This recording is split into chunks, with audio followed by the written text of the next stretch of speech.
Hello दोस्तों, आप सभी का स्वागत है हमारे यूट्यूब चैनल में। आज हम बात करने वाले हैं यहाँ पे यूपीएल लिमिटेड के स्टॉक के बारे में। यहाँ पे मैंने वीकली बेसिस का चार्ट लगा रखा है और यहाँ वीकली बेसिस के चार्ट पे एक ट्रेंड लाइन ड्रॉ की हुई है जिसका कि हमें ब्रेकआउट देखने को अभी यहाँ पे लास्ट वीक में ही देखने को मिला है। ठीक है, अब बात करते हैं कि क्या स्टॉक में और तेजी हो सकती है। देखिए, तेजी जानने से पहले हम चलते हैं यहाँ पे इसके कुछ फंडामेंटल्स के बारे में जान लेते हैं स्टॉक के बारे में, उसके बाद हम आगे बढ़ते हैं चार्ट पे।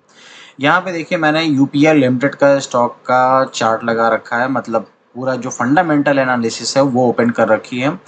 अगर मैं यहाँ पे रिटर्न ऑन इक्विटी की बात करूँ, आरओई, तो आरओई इनका -3.82% है। ठीक है, मतलब रिटर्न अच्छा नहीं है। और उसके बाद अगर मैं यहाँ पे ओवरव्यू लेता हूँ अगर क्वार्टरली रिजल्ट के बिहाफ पे, तो जो दिसंबर 2023 में इनका नेट प्रॉफिट आया था -1607 करोड़ का, वही मार्च 2024 में इनका जो मुनाफा आया है वो घट के आया है 80 करोड़ का। तो अगर कोई कंपनी मुनाफा नहीं कमा रही है तो आप मान के चल सकते हैं कि वो आपको अभी कुछ मतलब ऐसा रिटर्न अच्छा नहीं दे सकती है। अब आते हैं हम लोग चार्ट पे। ठीक है, ये तो फंडामेंटली हो गया कि फंडामेंटली अभी रिजल्ट के बिहाफ पे कंपनी वीक है, यहाँ पे पैसा लगाना है तो कम से कम हमें एक क्वार्टर का इनका रिजल्ट देखना चाहिए जिसमें कंपनी प्रॉफिट अपना शो कर सके। ठीक है, अब बात करते हैं यहाँ पे चार्ट की। चार्ट पे देखिए, यहाँ पे वीकली बेसिस के चार्ट पे अच्छा ब्रेकआउट देखने को मिल रहा है लास्ट वीक में हमें यहाँ पे। अब बात करते हैं कि कहाँ तक स्टॉक जा सकता है। देखिए, मेरा ऐसा मानना है कि ये स्टॉक अभी 635 पे जा सकता है। वो क्यों जा सकता है मैं आपको बताऊं कि यहाँ पे ही हमें रिजेक्शन देखने को मिला था। ठीक है, और यहाँ से ही फिर स्टॉक में हमें गिरावट देखने को मिली। तो पहला रेजिस्टेंस फेस करेगा 635 रुपए पे, 551 पे है, 635 तक जा सकता है। उसके बाद जो सेकंड रिजेक्शन मिलेगा स्टॉक को वो मिलेगा 697 पे, क्योंकि अगर मैं यहाँ पे बात करूँ तो इन्हीं लेवल के आसपास ही यहाँ पे स्टॉक ने रेजिस्टेंस फेस किया और वापस से स्टॉक में गिरावट देखने को मिली। उसके बाद बड़ा रेजिस्टेंस जो है वो है 773 रुपए के आसपास। ठीक है, जहाँ पे इन लेवल्स के आसपास जाने के बाद स्टॉक में हमें लगातार गिरावट ही देखने को मिल रही है।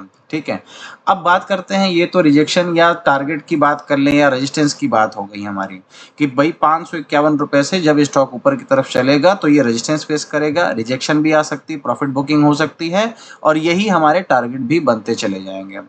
अगर यहाँ पे मान के चलिए कि 551 से ही गिरावट देखने को मिलती तो सपोर्ट कहाँ मिल सकता है। देखिए, सपोर्ट मिलेगा यहाँ पे पहला जो सपोर्ट मिलेगा वो मिलेगा 526 रुपए के आसपास।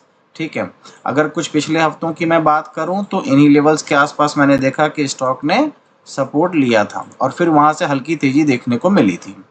उसके बाद सेकंड सपोर्ट जो मिलेगा वो मिलेगा यहाँ पे एक हल्का सपोर्ट है लेकिन उसको मैं यहाँ पे नहीं कंसीडर करके चल रहा हूँ।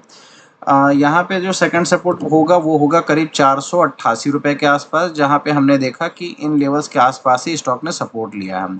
और फिर बड़ा सपोर्ट आएगा जो कि स्टॉक का लो भी लगा था अभी इधर बीच 447 रुपए के आसपास। ठीक है, तो इन लेवल्स को दोस्तों ध्यान में रखना है कि इन लेवल्स के आसपास आएगा स्टॉक तो यहाँ से एक तेजी की हम लोग वो कर सकते हैं, मतलब उम्मीद कर सकते हैं कि यहाँ से स्टॉक बढ़ सकता है, लेकिन फंडामेंटल अभी कंपनी के वीक हैं।